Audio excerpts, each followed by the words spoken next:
Alexandre Ostrowiecki. É isso? Acertei? Acho que sim. Às vezes É eu quase acerto, isso? às vezes eu erro também. Como é que é a pronúncia? Ostrowiecki. Ostrowiecki. De sobrenome difícil eu entendo. O meu é Garchagin, então eu sofro bullying desde criança por causa desse nome. Alexandre, a sua experiência como CEO da Multilaser, a sua experiência como empreendedor, como empresário, de que maneira essas dimensões de Estado mínimo, que não existe, nós temos o contrário disso, de que maneira que isso afeta a sua atividade e qual é a ideia que você tem a partir, né, desse problema, dos caminhos possíveis, enfim, eu queria que você contasse a sua história a partir dessa perspectiva. Bacana. A Multilaser já tem 31 anos de existência, somos do ramo de produtos de consumo, dos mais variados, informática, esportes, eletrônica, saúde. E a gente, como vende produto, estamos expostos a toda a complexidade da carga tributária, né? Na semana passada, por exemplo, eu recebi uma multa do Acre, porque uma mercadoria minha foi despachada da minha fábrica de Minas Gerais, chegou lá no Acre e ela estava em desacordo, o cálculo do imposto, com as novas regras definidas no Acre, com as alíquotas sobre os produtos que eu estava vendendo, que no caso era um termômetro digital. Então, no Brasil, não sei se todos têm conhecimento, tem a figura de uma das jabuticabas aí, que é a chamada substituição tributária, em que você tem os impostos federais, os municipais, etc., só que cada estado da federação, cada um dos 26 estados, tem a sua própria legislação, com as próprias alíquotas. Então, cada produto, eu preciso calcular o imposto antecipadamente, recolher para o governo do estado destino, e se tiver alguma coisa em desacordo, é multa. Esse é apenas um dos exemplos.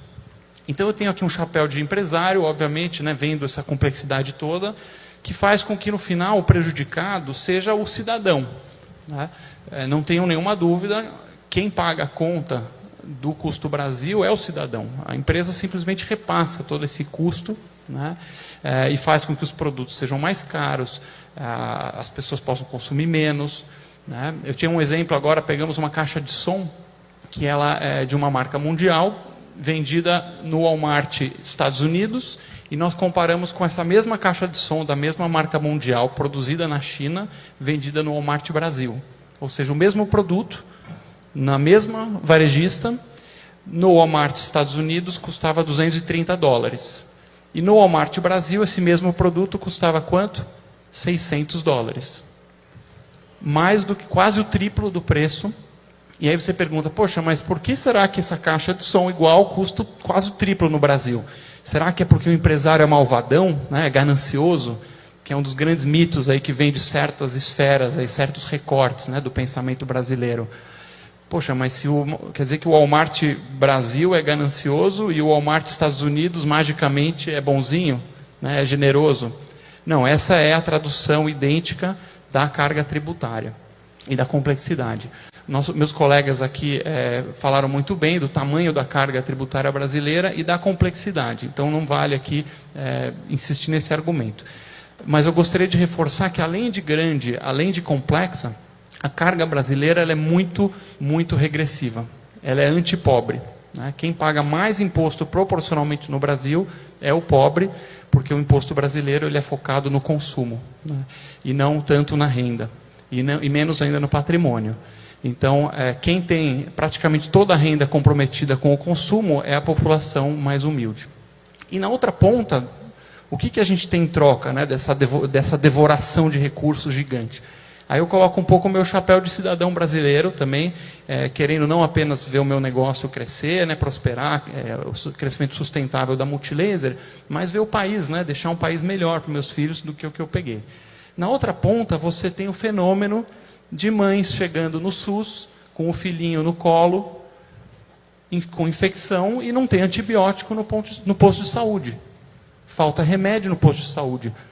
E no Congresso Nacional, ao mesmo tempo, o nosso querido deputado fazendo um tratamento dentário, pagando R$157 mil do dinheiro público, e lá tem dinheiro, lá não falta.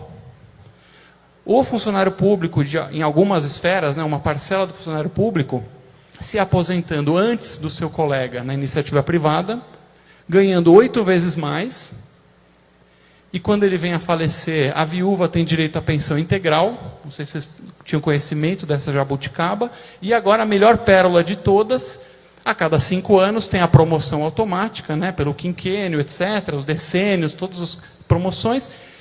O defunto é promovido póstumamente no Brasil. Isso aqui não é piada, gente. Isso aqui podia estar num livro de ficção de alguém muito doido.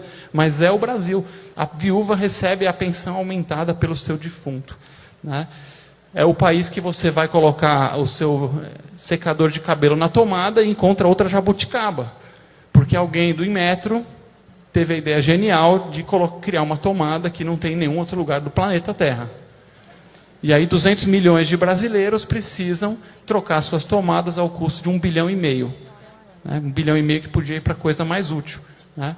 Outra curiosidade, você vai encher o tanque do seu carro, né? E viajou para o exterior, você viu que tem o autoatendimento, né? Em muitos lugares.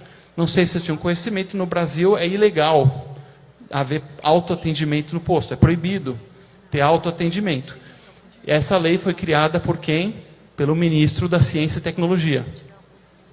Esse foi o sujeito, nosso ministro da Tecnologia, que proibiu o autoatendimento. Então, esse é o Brasil. Nós temos, nesse momento, no Congresso, pessoal, lei obrigando a ascensorista em todo elevador de prédio comercial. Obrigando a ter empacotador em caixa, do lado do caixa do supermercado. Tem uma lei, nesse momento, no Congresso, que obriga que os prédios residenciais, né, na sua academia, onde você vai lá fazer esteira com a velhinha do 12 e bate um papo lá com ela, tudo, tem que ter um profissional certificado de educação física em toda a academia de prédio. Ou seja, existe uma mentalidade, né, que é uma mentalidade de atrapalhar e de defender, como o Alexandre falou muito bem, né, é uma máquina que não está a serviço do público, não está a serviço do cidadão, mas é uma máquina a serviço da máquina. Último exemplo que interessante, todos devem ter acompanhado, no Pará, né, uma menina foi colocada por engano, na minha opinião, um crime, né, numa cela masculina com adultos. Todo mundo escutou esse caso, tudo.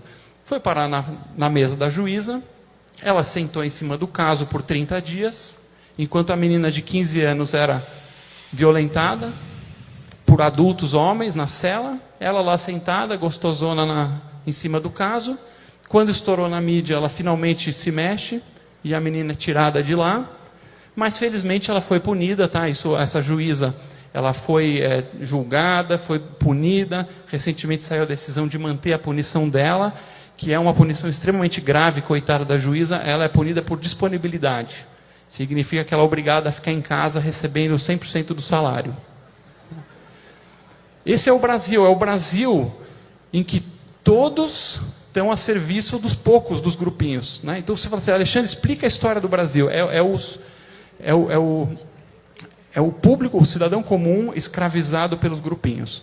E por fim, para não deixar uma nota down aqui, porque eu realmente, apesar de falar tudo isso, eu sou um grande otimista, eu vejo isso mudando. Eu vejo pessoas incríveis entrando no governo, como foi o caso aqui do secretário Paulo Ebel, muitos outros que estão indo para o olho do furacão, né, entrando lá dentro do Godzilla. E eu vejo pessoas do lado de fora também de entidades privadas, né, da sociedade civil, se mexendo para ajudar a desmontar esse castelo. Uma das iniciativas que eu tive a honra de poder participar é o ranking dos políticos, né, da criação. Nós somos um ranking que escancara para a população quem é quem. Né? Esse cara ele vota de acordo com o cidadão ou ele vota de acordo com a classe política. Né? E a gente vê aumentando muito o interesse, né? Já temos hoje 2,5 milhões de seguidores, muita influência no Congresso. Essa semana passada, para terminar, teve a votação, né, a discussão do fundão eleitoral, que é mais uma excrescência aqui do Brasil. Né? Eram 800 milhões, o Congresso aumentou para 1,7 bilhões, que faz basicamente com que o dinheiro dos impostos vá para pagar a campanha partidária, né, para a campanha dos partidos. E agora, não satisfeitos, a nossa classe política quer aumentar para 3,4 ou 3,7 bilhões de reais. Né? São 2 bilhões de reais a mais. O secretário Paulo Ebel mencionou aqui que em esforços hercúleos aí eles conseguiram economizar 2 bilhões e agora, se passar isso aí, vai tudo pelo ralo. E eu fiquei muito feliz porque na semana passada, quando ia para a plenária, para votação, várias entidades juntas foram fazer pressão. Nós do ranking fomos a Brasília, colocamos panfleto na mesa de cada deputado, falando: deputado, o povo não está mais cego, o povo não está mais dormindo, se você votar por isso, nós vamos fazer tudo o que a gente puder para nunca mais na vida você ser eleito nem para síndico de prédio. E com toda essa pressão, nós, uma partezinha, né, e muitos outros juntos, a votação pelo menos foi adiada. Do nada, o que ia passar fácil foi adiado. Então, nós, cidadãos, podemos botar medo neles se a gente mostrar que está de olho. Eu estou otimista e conto com a ajuda de todos aí nessa jornada.